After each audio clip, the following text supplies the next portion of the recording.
Hi ಸ್ನೇಹಿತರೆ, ಇವತ್ತು ಮತ್ತೊಂದು ಬೇಸಿಗೆ ಕಾಲದಲ್ಲಿ ಮಾಡಿ ತಿನ್ನಿಸುವಂಥ ಹೆಲ್ತಿ ರೆಸಿಪಿನ ತಿಳಿಸ್ಕೊಡ್ತಾ ಇದ್ದೀನಿ. ಇದನ್ನು ಅಷ್ಟೇ 8 ತಿಂಗಳ ಪಾಪುವಿಂದ ಹಿಡಿದು ಎಲ್ಲ ವಯಸ್ಸಿನ ಮಕ್ಕಳಿಗೂ ಮಾಡಿ ತಿನ್ನಿಸ್ಬೋದು. ಎಲ್ಲ ವಯಸ್ಸಿನ ಮಕ್ಕಳು ಅಂದರೆ 3-4 ವರ್ಷ ಇರುವಂಥ ಮಕ್ಕಳಿಗೂ ನೀವು ಮಾಡಿ ತಿನ್ನಿಸ್ಬೋದು. ತುಂಬ ಜನ ಕೇಳ್ತಾ ಇರ್ತೀರಾ 3 ಇಯರ್ಸ್ ಬೇಬಿ ಫುಡ್ ಶೇರ್ ಮಾಡಿ ಅಂದ್ಬಿಟ್ಟು. 3 ಇಯರ್ಸ್ ಬೇಬಿಗೆ ನೀವು ಎಲ್ಲ ರೀತಿಯಾದಂಥ ಆಹಾರಗಳನ್ನು ತಿನ್ನಿಸ್ಬೋದು. ಸೊ ಈ ರೆಸಿಪಿನ ಮಾಡ್ಕೊಳ್ಳೋದಕ್ಕೆ ಒಂದು ಬೌಲ್ ತೊಗೊಂಡು 2 ಟೇಬಲ್ ಸ್ಪೂನ್ ಅಕ್ಕಿ, 1 ಟೇಬಲ್ ಸ್ಪೂನ್ ತೊಗರಿಬೇಳೆನ ಸೇರಿಸ್ಕೊಳ್ಳಿ. ತೊಗರಿಬೇಳೆಗೆ ಬದಲಾಗಿ ನೀವು ಮೈಸೂರು ಬೇಳೆ ಅಥವಾ ಹೆಸರು ಬೇಳೆ ಬೇಕಿದ್ರೂ ಉಪಯೋಗಿಸ್ಬೋದು. ಈಗ ಇದನ್ನು ನೀಟಾಗಿ ತೊಳೆದ್ಬಿಟ್ಟು ಸೈಡಿಗೆ ತೆಗೆದಿಟ್ಕೊಳ್ಳಿ. ನೆಕ್ಸ್ಟ್ ಈಗ ಗ್ಯಾಸ್ ಸ್ಟವ್ ಮೇಲೆ ಒಂದು ಕುಕ್ಕರ್ ಇಟ್ಕೊಂಡು ಅರ್ಧ ಟೀ ಸ್ಪೂನ್ ತುಪ್ಪ ಸೇರಿಸ್ಕೊಳ್ಳಿ. ತುಪ್ಪ ಬಿಸಿಯಾಗಿದ್ದ ತಕ್ಷಣ 1 ಚಿಟಿಕೆ ಜೀರಿಗೆ,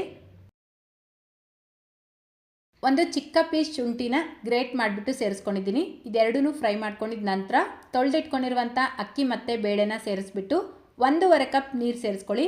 ನೀರು ಸ್ವಲ್ಪ ಜಾಸ್ತಿನೇ ಸೇರಿಸ್ಕೊಳ್ಬೇಕು.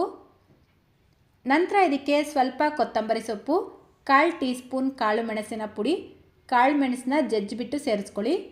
ಸ್ವಲ್ಪ ಉಪ್ಪು ಸೇರಿಸ್ಬಿಟ್ಟು ಲಿಡ್ನ ಕ್ಲೋಸ್ ಮಾಡಿ ಮೀಡಿಯಮ್ ಫ್ಲೇಮಲ್ಲೇ 6 ವಿಷಲ್ ಕೂಗಿಸ್ಕೊಳ್ಬೇಕು. ಅನ್ನ ಮತ್ತು ಬೇಳೆ ನುಣ್ಣಗೆ ಬೇಯಿಸ್ಕೊಳ್ಬೇಕು. ನೀವು ಬೇಕಿದ್ರೆ ಪಾತ್ರೆಯಲ್ಲೂ ಬೇಯಿಸ್ಕೊಳ್ಬೋದು. ನೋಡಿ, ಕರೆಕ್ಟಾಗಿ 6 ವಿಷಲ್ ಕೂಗಿಸ್ಕೊಂಡಿದ್ದೀನಿ. ಕುಕ್ಕರ್ ಪೂರ್ತಿಯಾಗಿ ಪ್ರೆಷರ್ ರಿಲೀಸ್ ಆಗಿದೆ. ನೋಡ್ತಾ ಇರ್ಬೋದು ನಾವು ಸೇರಿಸಿರುವಂಥ ಅಕ್ಕಿ ಬೇಳೆ ಎಲ್ಲ ಎಷ್ಟು ನುಣ್ಣಗೆ ಬೆಂದಿದೆ ಅಂತ. ಈಗ ಇದನ್ನು ಒಂದು ಮ್ಯಾಶರ್ ತೊಗೊಂಡು ಚೆನ್ನಾಗಿ ಮ್ಯಾಶ್ ಮಾಡ್ಕೊಳ್ಳಿ.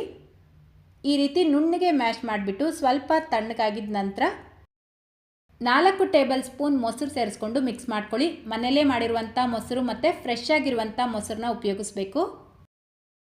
ಈ ರೆಸಿಪಿನ ನೀವು ಬೆಳಿಗ್ಗೆ ಅಥವಾ ಮಧ್ಯಾಹ್ನ ಟೈಮಲ್ಲಿ ಪಾಪುಗೆ ಮಾಡಿ ತಿನ್ನಿಸಿ. ಮಗು ಚೆನ್ನಾಗಿ ನಿದ್ದೆನೂ ಮಾಡುತ್ತೆ, ವೆಯ್ಟ್ ಗೇನ್ ಕೂಡ ಚೆನ್ನಾಗಾಗತ್ತೆ. ವಾರದಲ್ಲಿ 3 ದಿನ ಮಾಡಿ ತಿನ್ನಿಸಿದ್ರೆ ಸಾಕು. ಈ ರೀತಿ ಮಾಡಿಕೊಟ್ರೆ ಖಂಡಿತ ಮಕ್ಕಳು ಬೇಡ ಅಂದಿರ ತಿಂತಾರೆ, ಅಷ್ಟು ಚೆನ್ನಾಗಿರುತ್ತೆ ಇದು. ಸೊ ಅಷ್ಟೇ, ಈಗ ಹೆಲ್ತಿ ಆ್ಯಂಡ್ ಟೇಸ್ಟಿಯಾಗಿರುವಂಥ ಕರ್ಡ್ ರೈಸ್ ರೆಡಿಯಾಗಿದೆ. ಈ ರೆಸಿಪಿ ನಿಮ್ಗೆ ಇಷ್ಟ ಆಗಿದ್ರೆ ಪ್ಲೀಸ್ ಈ ವಿಡಿಯೋಗೊಂದು ಲೈಕ್ ಮಾಡಿ. ನಿಮ್ಮ ಫ್ರೆಂಡ್ಸ್ ಮತ್ತು ಫ್ಯಾಮಿಲಿಯವ್ರ ಜೊತೆಗೂ ಈ ವಿಡಿಯೋನ ಶೇರ್ ಮಾಡ್ಕೊಳ್ಳಿ. ಇದೇ ರೀತಿ ಮತ್ತೊಂದು ರೆಸಿಪಿಯೊಂದಿಗೆ ಮತ್ತೆ ಸಿಗೋಣ. Thank you.